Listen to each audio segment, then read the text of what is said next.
Assalamualaikum warahmatullahi wabarakatuh.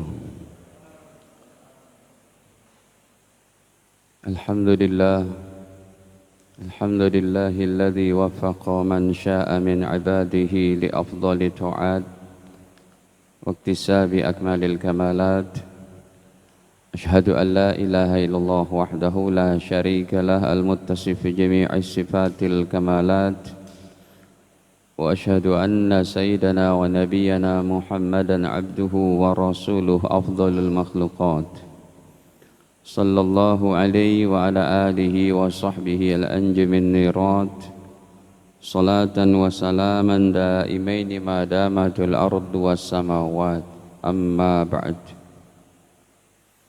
فيا معشر المسلمين والمسلمات أوصيكم ونفسي بتقوى الله وقد فاز المتقون قال الله تعالى يا أيها الذين آمنوا اتقوا الله حق تقاته ولا تموتن إلا وأنتم مسلمون. Alhamdulillah, para hadirin jamaah yang dirahmati Allah Ta'ala, sebelumnya marilah senantiasa kita panjatkan puji syukur kehadirat Allah Subhanahu wa Ta'ala atas segala limpahan nikmatnya yang tiada terhingga untuk kita, terutama sekali nikmat iman, Islam, sehat, afiat. Pertemuan Senin kedua, Senin ketiga, kita masuki kitab Riyadhus Shalihin lanjutan jilid kedua yang sudah kita bahas tentang bab sholawat, bab ke-243. Kemarin sudah kita baca hadis yang begitu hebat bahwa Nabi bersabda, aulan nasi bi yaumal qiyamah, orang yang paling dekat dengan aku pada hari kiamat nanti setelah sholat, puasa, zakat, haji dan lain-lain amal soleh, orang yang paling utama kepada Nabi nanti di padang mahsyar, aksaruhum alayya sholatan, yang paling banyak baca sholawatnya. Jadi ini sangat penting. Ini menyangkut daripada kebaikan keberadaan kita di padang mahsyar, yang saat itu seorang anak berlari dari ayah ibunya, seseorang berlari dari istri dan anak-anaknya. Keadaan yang sangat genting. Padang mahsyar keadaan yang sangat memilukan. Sehingga saat itu kita enggak berani untuk menyebut-nyebut amal kita, hadirin. Salat kita, puasa kita, zakat kita, amal soleh kita semuanya belum bisa berlaku, belum bisa ditukar dengan poin-poin kebaikan di padang mahsyar kecuali baca sholawat. Ini berarti hebat sekali daripada amalan sholawat ini. Contohnya di padang mahsyar Allah Ta'ala berfirman, yauma yafirrul mar'u min akhi, seseorang berlari dari saudaranya, wa ummihi wa abih, dari ibu dan ayahnya. Tidak saling kenal di padang mahsyar itu. Wa sahibatihi wa bani, dari istri dan anak-anaknya. Kenapa? Likulli imri'im minhum yawma idin sya'nu yughni, karena setiap orang minhum dari mereka saat itu di padang mahsyar, yauma idin pada saat itu, sya'nun mempunyai urusan, mempunyai beban, yughni yang merepotkan diri kita masing-masing. Keberadaan kita di padang mahsyar dalam keadaan matahari 1 mil, kita dibangkitkan dalam keadaan tidak berpakaian, pandangan tertunduk. Bahkan Aisyah pernah berkata, ya Rasul, kalau kita dibangkitkan dalam keadaan tidak berpakaian, tentunya kita akan merasa malu karena aurat kita kelihatan ini nanti. Nabi katakan, wahai Aisyah, innal amro yauma id Asyaddu min dalik. Hari itu nggak bakal ada orang berani tengok kanan kiri depan belakang karena dahsyatnya padang mahsyar.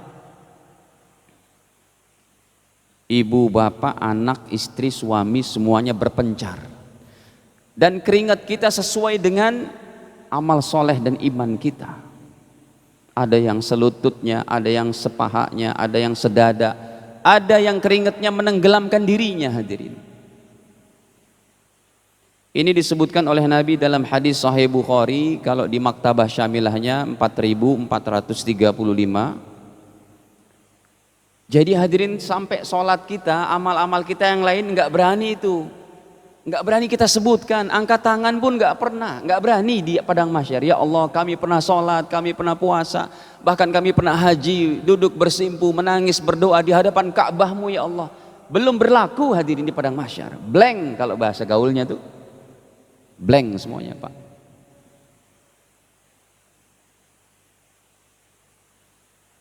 Baik, coba kita lihatkan hadisnya. Pada 4435, akhirnya hadirin, ini sebelum kita masuk kepada lanjutan hadis hadis sholawatnya, saya ingin tampilkan dulu hadis bahwa keadaan yang sangat genting di padang mahsyar itu sampai kita nggak berani nyebutkan, berdoa pun angkat tangan nggak berani.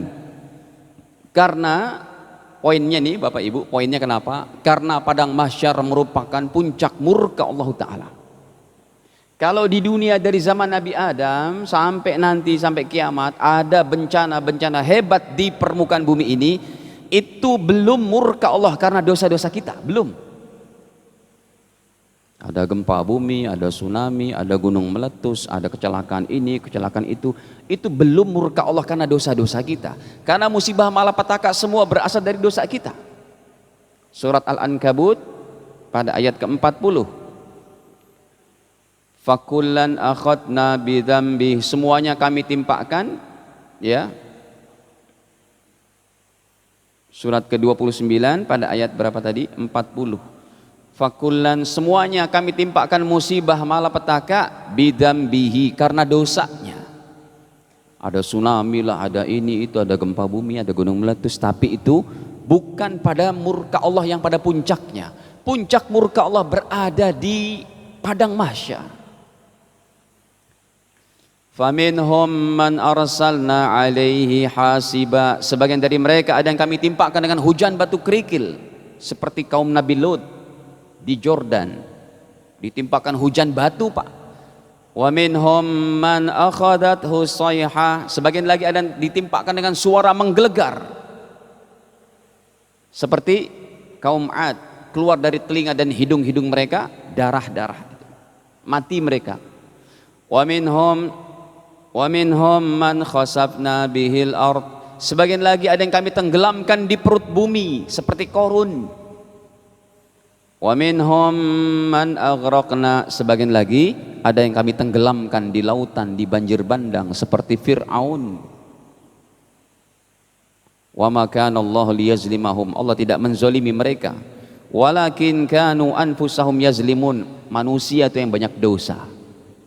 Ini bencana hebat-hebat kayak begini belum puncak murka Allah. Murka Allah puncaknya di padang mahsyar, yang saat itu hadirin belum berlaku lagi sholat kita, sekalipun kita tetap wajib sholat.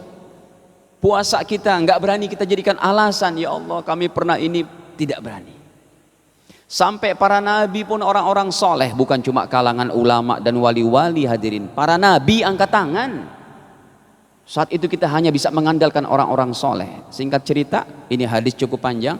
Kita datang ke Nabi Adam, wahai Nabi Adam tolong kami. Apa kata Nabi Adam? Nafsi, nafsi, nafsi, sendiri, saya tidak bisa menolong kalian di padang mahsyar ini. Allah Ta'ala begitu murkanya, saya malu kepada Allah karena innahu nahani anis syajarah, aku pernah dilarang untuk makan, untuk mendekati pohon di surga. Fa'asaituhu, aku langgar. Ada kan dalam surat Al-Baqarahnya itu, wala taqraba hadhihi syajarata fatakuna minal zalimin, jangan deketin wahai Adam, malah dimakan buahnya. Ini yang jadi beban Nabi Adam di padang mahsyar. Kemudian Nabi Adam perintahkan, idhabu ila Nuh, kalian sana pergi kepada Nabi Nuh. Kita datang ke Nabi Nuh, wahai Nabi Nuh tolong kami. Apa kata Nabi Nuh? Wahai anak cucu kami, wahai anak cucuku, nggak bisa, nafsi nafsi nafsi, sendiri sendiri. Aku pernah melanggar, bukan melanggar, aku pernah berdoa dengan doa yang seakan-akan sangat kejam. Ada dalam surat Nuh ayat ke-26-27. Rabbi la tadhar 'alal ardi minal kafirina dayyara innaka in tadharhum yudillu ibadak wala yalidu illa fajiran kafara. Doa ini diabadikan dalam Al-Quran dan ini menjadi beban Nabi Nuh karena doanya tuh bunyinya gimana sih?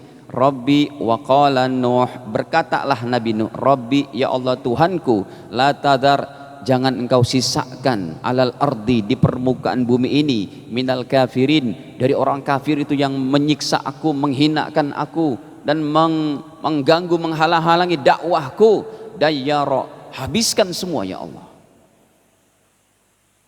Datanglah banjir bandang yang sangat hebat Pak, 40 hari 40 malam. Dari batu keluar air, dari pohon keluar air, dari langit turun hujan. Makanya itu sedang diselidiki, kira-kira itu perahunya Nabi Nuh pohon jati dari mana itu Pak. Sedangkan di Saudi nggak ada pohon jati, mesti daerah Asia Tenggara sini tuh.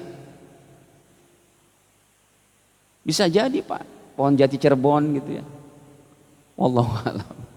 Bisa jadi, karena apa itu ceritanya itu kan dia nggak apa di daerah yang pasti yang ada pohon, bukan daerah Timur Tengah sana, daerah Asia Tenggara ke sini. Kemudian kata Nabi Nuh, innaka intadarhum, sesungguhnya engkau ya Allah, apabila engkau menyisakan orang-orang kafir, enggak dihabisin semuanya dengan banjir bandang ini, yudillu ibadak, mereka menyesatkan hamba-hambamu, wala yalidu, dan mereka tidak melahirkan generasi illa fajiran kafar, kecuali pendurhaka dan kufur. Tapi kata Nabi Nuh, gara-gara doa inilah aku malu di padang mahsyar kepada Allah, enggak berani saya berikan syafaat. Kata Nabi Nuh, idhabu ila Ibrahim, Nabi Ibrahim sana, kalian minta pertolongan sama beliau. Kita datang ke baginda Ibrahim, kata baginda Ibrahim, nafsi nafsi nafsi, sendiri sendiri, wahai anak cucu kami, kami nggak berani memberikan pertolongan kepada kalian. Kenapa? Karena saya sendiri punya beban. Apa bebannya Nabi Nuh? Wa inni qad kuntu kadibtu salas kadibat, aku pernah berbohong 3 kali seumur hidupku. Nabi Ibrahim umurnya 200 tahunan, bohongnya cuma 3 kali Pak. Kalau dirata-ratakan berarti setiap 80 tahun baru sekali bohong. Kita seharusnya kalau belum 80 tahun nggak boleh bohong. Tapi minta ampun Pak bohongnya kita. Nabi Ibrahim angkat tangan, nggak berani beliau memberikan pertolongan. Ya singkat ceritanya itu bukan sebenarnya kata-kata Nabi Ibrahim bukan bohong yang beneran, tapi berupa kalamnya kalam tauriyah, kalam siasat gitulah. Ketika istrinya Bunda Sarah yang cantik ditanyakan oleh seorang raja yang zalim, kalau di Ibrahim menjawabnya ini istriku, maka akan menjadi bahaya bagi keluarganya itu. Makanya ditanya, man hadihi, ini siapa? Sayyiduna Ibrahim menjawab, hadihi ukhti, ini saudariku. Beliau tidak menjawab ini istriku. Tapi betul, sebenarnya nggak bohong sih, ini saudariku, maksudnya saudara seiman. Tapi karena derajatnya seorang nabi tetap jadi kebohongan.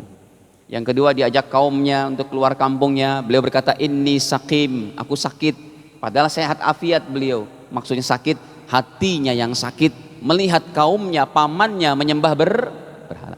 Yang ketiga, berhala dihancurin, disisakan yang paling besar dan diletakkan apa? Kampak di lehernya. Man fa'ala bi'aliyahatina hada ya Ibrahim, Ibrahim, siapa yang hancurkan ini? Kata Ibrahim, tuh fas'aluhu in kanu yantiqun, tanya sama yang gede itu, orang nggak bisa ngomong kok disembah gitu. Jadi Nabi Ibrahim bukan tegas-tegas menyatakan yang ngancurin tuh yang besar, bukan gitu. Bal fa'alahu kabirum hadza gitu ya. Bahkan yang ngancurin, kata Nabi Ibrahim, yang ngancurin tuh yang besar, coba aja tanya bisa ngomong nggak. Jadi maksudnya bukan bohong yang benar, kamu tuh nyembah sama benda yang nggak bisa ngomong aja, bagaimana kamu sembah? Coba tanya siapa yang ngancurin, nggak bisa jawab. Bagaimana memperkenankan doa-doamu dan hajat-hajatmu? Jadi tiga ini jadi beban Nabi Ibrahim di padang mahsyar. Beliau katakan, idhabu ila Musa, sana kalian minta pertolongan dari Nabi Musa. Nabi Musa pun angkat tangan. Kenapa? Dalam surat Al-Qasas pada ayat ke-15 pertengahannya itu, Nabi Musa pernah nonjok seorang Kipti, Glok. Ketika seorang Kipti itu menyerang Nabi Musa, dibalas sekali tonjok, langsung mati, Pak. Fastaghathahu alladhi min syi'atihi 'ala alladhi min aduwwi fawakazahu Musa faqadha alaih. Ditonjok mati, hadirin. Ini jadi beban Nabi Musa. Kata Nabi Musa, idhabu ila Isa, pergilah kalian ke Isa bin Maryam. Nabi Isa pun tidak bisa memberikan pertolongan, hadirin. Kenapa? Karena aku disembah. Beban beliau kurang lebih beliau disembah. Beliau dijadikan anak Tuhan. Makanya Nabi Isa katakan, idhabu ila Muhammadin sallallahu alaihi wasallam. Silakan kalian pergi, satu-satunya orang yang bisa memberikan pertolongan kepada kalian, idhabu ila Muhammadin sallallahu alaihi wasallam, baginda Muhammad. Lihat hadirin, tertuju saat itu di padang mahsyar kepada Nabi Muhammad. Kita kaitkan dengan hadis tadi nih, aksaruhum alayya solatan, orang yang paling dekat dengan aku di padang mahsyar nanti, yang paling banyak baca solawatnya. Jadi solawat kita dulu tuh hadirin, belum yang lain-lain, solawat dulu. Makanya udah kami tulis pertemuan sebulan lalu ya, itu ada, bacalah solawat paling enggak, solawat yang paling pendek Pak, kalau memang Anda enggak sempat, bacalah solawat yang paling pendek nih, sallallahu ala Muhammad, sallallahu ala Muhammad 100 kali. Karena sayang hadirin, kalau bisa nih solawat ini ya, sebelum kita meninggal dunia nanti kapan wallahu alam, kalau bisa hadirin sebelum kita mati kita udah istiqomah bisa baca ini paling tidak sehari 1000 hadirin. Sallallahu ala Muhammad, sallallahu ala Muhammad. Dicicil setiap 6 menit dapat 200 tuh. Habis sholat 6 menit aja, sallallahu ala Muhammad, selamat. Nanti zuhur 6 menit, asar, maghrib, isya 200, 1000. Ini dijadikan patokan nih Pak. Ingat di padang mahsyar yang bisa memberikan bonus pertolongan ini dia, sholawat. Sholat puasa kita nanti dulu. Tapi jangan salah dipahamin, Pak Ustadz kalau gitu saya baca sholawat aja nggak usah sholat. Ya kalau ini mah nggak benar pemahamannya. Baik. Nah hadirin, kita lihat hadis selanjutnya.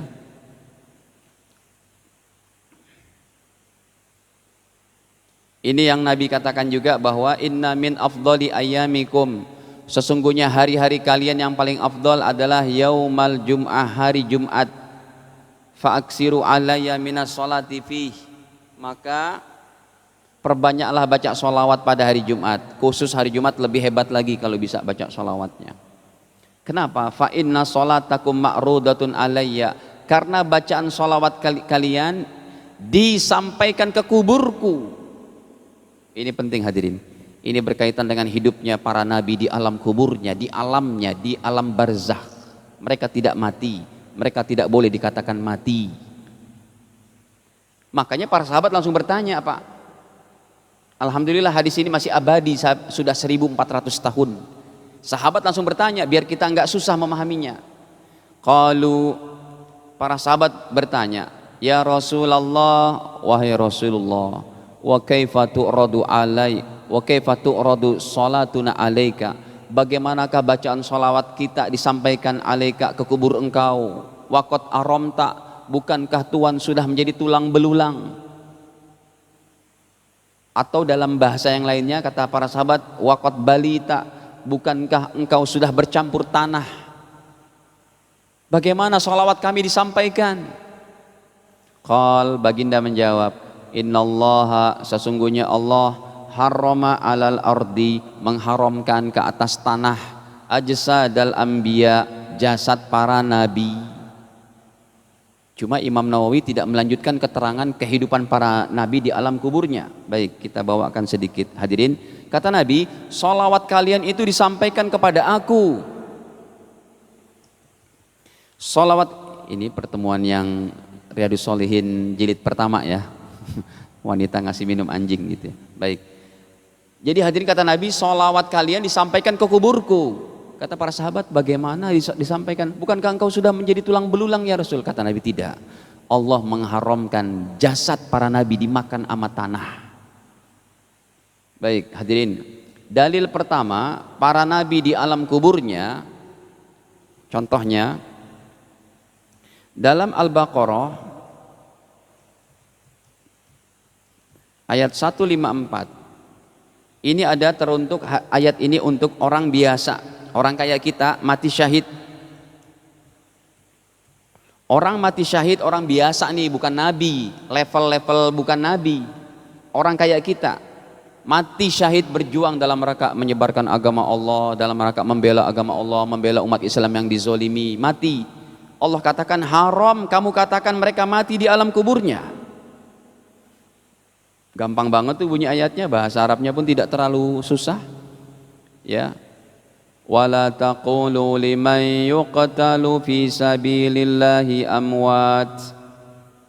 Jangan kamu berkata liman yuqtal, bagi orang yang terbunuh, fi sabilillah, di jalan Allah, amwatun, enggak boleh dikatakan mati, bal ahya, bahkan akan tetapi ahyaun, mereka hidup, walakin la tash'urun, kamu yang enggak menyadari, kamu terbatas daripada pemandangan zohirmu ini.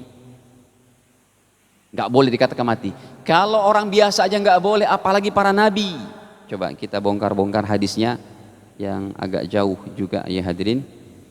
Contohnya di dalam riwayat Imam Muslim, nanti kita buka Imam Abu Ya'la, Imam Baihaqi, Imam Ibnu Asakir, yang rata-rata mereka bergelar adalah ya ini Al-Hafiz, yaitu para ulama penghafal Al-Quran, penghafal hadis minimal 100.000 hadis. Makanya kalau kita mau buat papan pengumuman atau banner untuk sholat tahajud berjamaah, ikutilah Qiyamul Lail berjamaah pada 10 malam terakhir. Kita akan diimami oleh Al-Hafiz. Jangan bilang Al-Hafiz, karena Al-Hafiz adalah gelar tertinggi ilmu hadis. Orang yang menghafal 100.000 hadis, mengerti seluk beluk hadis itu. Tapi kalau mau mengatakan, mau buat pengumuman, hadirilah Qiyam berjamaah 10 malam terakhir Ramadan bersama Al-Qari. Jangan Al-Hafiz, tapi apa? Al-Qari. Karena Al-Hafiz gelar tertinggi ilmu hadis, yang hari ini sudah enggak ada kayaknya ulama yang hafal 100.000 hadis. Baik hadirin, kita tampilkan dulu Nabi Musa deh. Nabi Musa dalam Sahih Muslim 6306, beliau hidup di alam kuburnya menjalankan sholat, berzikir. Ini kehidupan para nabi di alam kuburnya, mereka tidak mati. Tapi bukan sholat yang wajib lagi, sholat untuk menikmati kenikmatan kubur dalam rangka menunggu kedatangan hari kiamat. Di alamnya, tapi di alam barzakhnya. Nih Sahih Muslim ya. Ketika baginda Nabi SAW beliau di Isra Mi'rajkan, beliau melewati kubur Nabi Musa. Marartu bi Musa, aku melewati kubur Nabi Musa. Nih, aku melewati kubur Nabi Musa lailata usriya bi, pada malam aku di Isra Mi'rajkan. Endal katibil ahmar, kuburannya berada di tumpukan tanah merah. Wa huwa qaimun yusolli fi qabrih, beliau dalam keadaan berdiri salat fi qabrihi, di kuburnya. Ada yang lebih jauh lagi, yang tadi saya katakan riwayat Imam Ibnu Asakir, Abu Ya'la, Imam Baihaqi dalam Syu'abul Imannya. Ya, banyak sih hadisnya, tapi diantaranya itu bahwa para nabi tidak seperti orang biasa. Kalau kita gali kuburan ada yang sudah jadi tulang belulang, para nabi tidak. Ini lebih jelas lagi. Derajatnya pun dikatakan oleh Al-Hafiz Al-Munawi, derajatnya sahih. Qala Al-Munawi, Al-Imam Munawi, rawahu Abu Ya'la hadisun sahih, derajatnya sahih. Kita baca coba. Kata baginda, al-anbiya ahyaun, para nabi itu hidup, fi kuburihim, di kubur-kubur mereka, yusallun, menjalankan sholat, karena seluruh nabi beragama Islam. Surat Al-Hajj 78, Ali Imran 19, Ali Imran 85, Yunus 82, Yunus 84, Yunus 72, Al-Baqarah 132, Al-Maidah 111, An-Naml 44, ya, Yusuf 101. Yusuf 101, Yusuf mengatakan aku orang Islam. Rabbi qad ataitani minal mulki wa 'allamtani min ta'wilil ahadits fatiras samawati wal ard anta wali fid dunya wal akhirah tawaffani muslima. Kata Nabi Yusuf, matikan aku dalam keadaan muslim. Nabi Ibrahim, Nabi Yakub beragama Islam, mempunyai syariat salat. Al-Baqarah 130, 132. Wa wassa biha Ibrahimu banihi wa Yaqub ya baniya innallaha astafa lakumuddin. Apalagi fala tamutunna illa wa antum muslimun. Nabi apalagi? Nabi Musa dengan Tauratnya agama Islam. Al-Maidah 111. Qala Musa ya qaumi in kuntum amantum billah fa alai tawakkalu in kuntum muslimin. Wahai kaumku Bani Israel, kalau kalian betul-betul beriman kepada Allah, bertawakal kepada Allah, kalau kamu betul-betul orang muslim. Terus banyak itu. Makanya Nabi katakan para nabi hidup di alam kuburnya yusallun. Tapi ingat, bukan sholat yang wajib lagi. Sholat atau dzikir untuk bernikmat-nikmatnya para nabi di alam kubur. Baik. Jadi hadirin, sholawat kita ini disampaikan oleh malaikat. Oke, lebih ini lagi Pak. Dalam riwayat Imam Bazar, derajatnya pun sahih, Nabi katakan Allah memiliki para malaikatnya yang keliling-keliling hanya tugasnya untuk mencari sholawat umatnya, disampaikan kepada kubur Nabi. Jadi amalan sholawat ini hebat hadirin. Sebelum pertemuan kita dengan Nabi Muhammad di padang mahsyar, kita sudah setor nama-nama kita dengan sholawat. Kita baca sholawat sekali, Allahumma sholli ala Sayyidina Muhammad, ataupun Allahumma sholli ala Muhammad, ataupun yang paling pendek, sallallahu ala Muhammad, disampaikan oleh malaikat ke kuburnya Nabi. Nabi mengetahui itu. Ini bahasan ini cocok nih Pak, karena malam maulid nih, keagungan Nabi Muhammad SAW. Apa yang saya bicarakan perlu dalil. Karena apa? Karena ini berkaitan dengan alam barzakh, dengan kehidupan alam kubur. Nggak bisa dari pendapat, nggak boleh dari pendapat istihad ulama, harus berdasarkan dalil. Coba saya tampilkan lagi riwayat Imam Bazar. Ini sih memang hadis-hadis yang jarang dibaca lah, hadis-hadis yang jarang dibaca, tapi kesempatan ini kita tampilkan. Saya mau kasih tahu bahwa Allah tegas, dengan tegas Nabi katakan Allah memiliki para malaikat yang keliling-keliling cuma untuk menyampaikan kepada Nabi sholawat dan salam umatnya. Ini sudah ada. Kita tampilkan dulu derajatnya. Yang menyatakan hadis ini adalah hadis yang sahih adalah Imam Al-Hafiz Ibnu Hajar Al-Haytami dalam kitab beliau Majma' Zawaid wa Manba'ul Fawaid. Ini beliau katakan,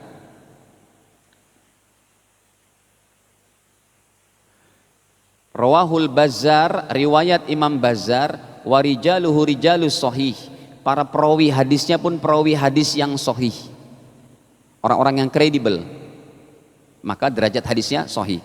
Kita baca atasnya, innalillahi malaikatan, sesungguhnya Allah memiliki petugas para malaikat, sayyahin, yang keliling-keliling, yuballighun, yang menyampaikan kepada aku, an ummatis salam, akan bacaan salam solawat umatku. Maka Nabi bersabda, qala Rasulullah, ini pun sudah cukup ya. Jadi solawat kita tuh ada petugas malaikat khusus menyampaikan ke kubur Nabi. Hadisnya derajatnya sahih. Makanya ini hubungan batin kita Pak kepada Rasul sebelum pertemuan kita di padang mahsyar dengan baginda Nabi Muhammad sallallahu alaihi wasallam. Ya, ini betapa pentingnya. Baik, kita baca hadis selanjutnya. Nabi bersabda, hadis keberapa? Keempat. Raghima anfu rajulin, menyesallah, merugilah seseorang itu, dzukirtu indahu, nama aku disebutin di dekat dia. Jadi Bapak Ibu kalau Anda mendengar orang menyebutkan Nabi Muhammad, jangan diem aja. Ucapkan apa? Sallallahu alaihi, ataupun sallallahu alaihi Muhammad ataupun Allahumma sholli ala sayyidina. Kata Nabi, merugilah seseorang itu. Kenapa ya Rasul? Disebutkan namaku di dekat dia, dia dengar juga. Falam yusolli alayya, tapi nggak baca sholawat kepada aku. Jadi hadirin, Rasul itu hidup di alam kuburnya dan melihat tingkah laku kita dari laporan malaikat. Jadi kalau kita baca salam, baca sholawat kepadanya, Masya Allah. Makanya acara maulid yang ada mahalul qiyam, baca asyraqal, itu nggak boleh dianggap remeh. Rasul menyaksikan, Rasul menjawab sholawat dan salam kita. Ya, ya Nabi salam alaika, ya Rasul salam alaika, ya Habib salam alaika, salawatullah alaika. Itu disampaikan rohnya Nabi dikembalikan oleh Allah. Ini pun tidak boleh pendapat ulama, karena masalah yang gaib, harus berdasarkan dalil. Kalau mau ditampilkan, kita buka kitab Abu Daud nomor 2043. Kata Nabi, tidaklah seseorang bersalam dan sholawat kepadaku kecuali Allah akan kembalikan rohku. Ma min ahadin yusallim alayya, tidaklah seseorang mengucapkan salam dan sholawat kepadaku illa raddallahu alayya, pasti Allah kembalikan alayya, kepada aku, ruhi, rohku, hatta arud alaihi salam, untuk saya jawab ucapan sholawat dan salamnya itu. Makanya hadirin, pada malam ini ya, 1400 tahun yang lalu merupakan malam keberkahan. Seorang bayi yang dilahirkan penuh keberkahan. Bahkan penting nih Pak, mumpung saya ingat nih, kita buka kitab agak tinggi lah. Hadirin, setiap dalam tetes darah dan sel-sel manusia itu mengalir keberkahan sholawat. Manusia ini baik muslim atau orang kafir, di dalam tubuhnya ada keberkahan sholawat. Kenapa demikian? Allah ketika menurunkan surat An-Nisa ayat ke-1, Allah ciptakan Nabi Adam dengan istrinya. Itu kan Nabi Adam udah mau deketin langsung Pak, tanpa basa-basi, karena melihat Bunda Hawa yang sangat cantik. Bunda Hawa sangat cantik, langsung mau pegang aja tuh. Kalau nggak dilarang sama malaikat, semua anak manusia jadi anak zina. Coba, ini kitabnya ada dalam kitabnya Imam Qastolani yang disyarahkan oleh Imam Zarqani. Namanya adalah Al-Mawahib Al-Laduniyah fi manaqib fil manhi al-Muhammadiyah. Ini kitabnya nih. Al-Mawahib Al-Laduniyah bil manhi al-Muhammadiyah. Karya daripada Imam Qastolani, seorang ulama abad ke-9 ke-10 Hijriah yang menghafal, yang bergelar Al-Hafiz, hafalan hadisnya 100.000 hadis. Ceritanya begini hadirin, ketika Allah ciptakan Nabi Adam dalam surat An-Nisa ayat ke-1 itu, ya ayuhan nasu taqu rabbakumul ladzi khalaqakum min nafsi wahidah, wahai manusia, bertakwalah kalian kepada Tuhan kalian yang telah menciptakan kalian dari jiwa yang satu. Siapa jiwa yang satu? Nabi Adam. Wa khalaqa minha zaujaha, dari Nabi Adam aku ciptakan istrinya. Nah, dalam riwayat ini Ibunda Hawa diciptakan dari tulang rusuk Nabi Adam yang sebelah kiri. Coba kita buka kitabnya tadi. Belum saya tulis sih, karena baru ingat tadi. Ini softwarenya pun software yang 32.000 kitab. Beda tampilannya. Ini software yang saya miliki yang terbaru untuk kitab-kitab digitalnya Pak. Karena kalau untuk beli kitabnya itu bisa 10 miliaran. Belum kelar-kelar itu kitab-kitab agama. Segini harganya 4 juta satunya itu. Ini ada 32.000 kitab. Ya alhamdulillah dipermudah lah, kita ada software kayak begini. Boleh juga cari di internet, bisa juga. Cuma ini sudah ada softwarenya. Baik. Akhirnya ketika Nabi Adam berada di surga, Allah ciptakan Hawa. Jadi Hawa itu pakai hak, bukan hak, bukan hak dada, pakai hak. Zaujatahu, sang istri, diciptakan dari apa? Min dil'in min adla'ihil yusra, dari tulang rusuknya al yusra, sebelah kiri.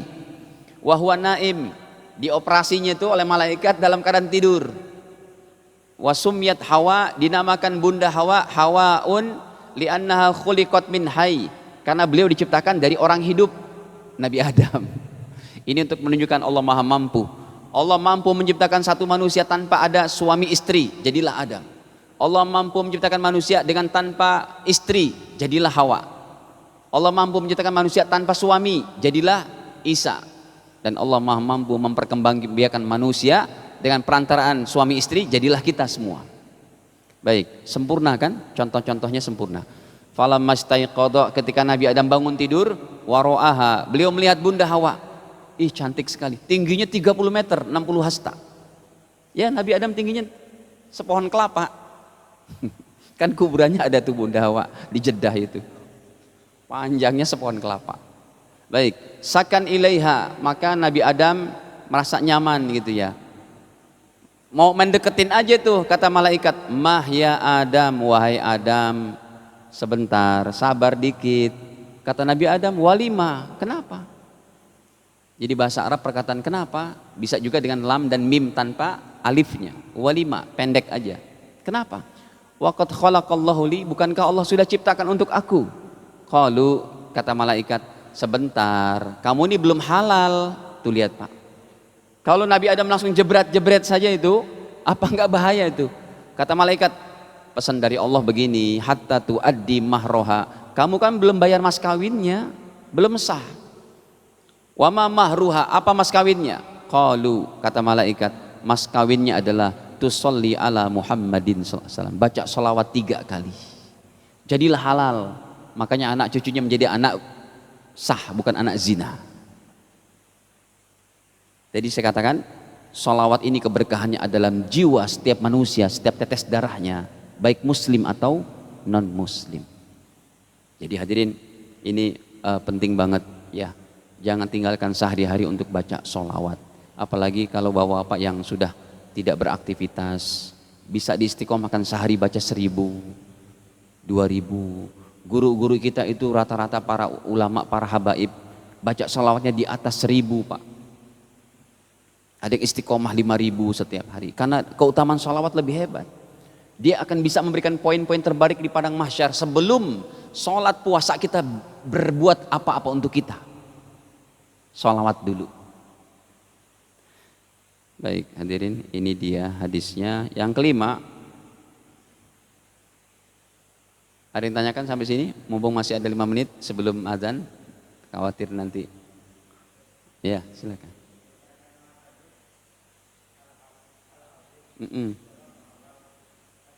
Ya. Al-Qari.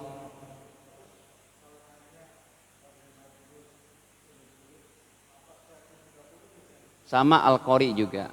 Atau dia tidak hafal Quran, tapi suaranya indah banget. Dia kalau ngimamin orang suara menjadi ternyuh, sholatnya jadi khusyuk. Dia nggak hafal Quran. Paling hafal 5 juz, 10 juz, boleh dikatakan Al-Qari. Jadi jangan pakai gelar Al-Hafiz untuk penghafal Quran, karena itu adalah gelar ulama tertinggi dalam ilmu hadis zaman sekarang. Zaman dulu, ya, ulama-ulama kayak Imam Nawawi, Imam Ibnu Hajar Asqalani, Imam Ibnu Hajar Haitami, Imam Ibnul Jauzi, Imam Abu Syama, Imam Sakhawi, Imam Sayuti, Imam Zakaria Al-Ansori, Imam Subki, Imam Romli, itu rata-rata gelarnya Al-Hafiz, yaitu mereka penghafal hadis 100.000 ke atas. Tahu, pernah dengar tafsir Ibnu Katsir? Sering kita dengar, itu kan gelarnya Al-Hafiz. Kenapa? Karena beliau mampu menghafal di atas 100.000 hadis. Al-Hafiz Ibnu Katsir. Ya, yang terbaik begitu. Sebab kalau ulama yang ngerti ilmu, ada pengumuman, ikutilah itikaf qiyamul lail dalam rangka itikaf di Masjid Anu dengan qori dengan apa? Imam Al-Hafiz. Ulama yang ngerti merasa canggung itu membacanya. Al-Hafiz maksudnya apa nih? Teruji oleh siapa dia menghafal 100.000 hadis gitu. Ya, sudah habis. Ya, cukup. Semoga Allah berikan kebaikan kepada kita. Ya. Dan tetap semangat untuk menjalankan sholawat kepada Nabi Muhammad sallallahu alaihi wasallam. Hadanallahu wa iyyakum ajma'in. Kekurangan dimaafkan. Subhanakallahumma bihamdik, asyhadu an la ilaha illa anta astaghfiruka wa atubu ilaik. Wassalamualaikum warahmatullahi wabarakatuh.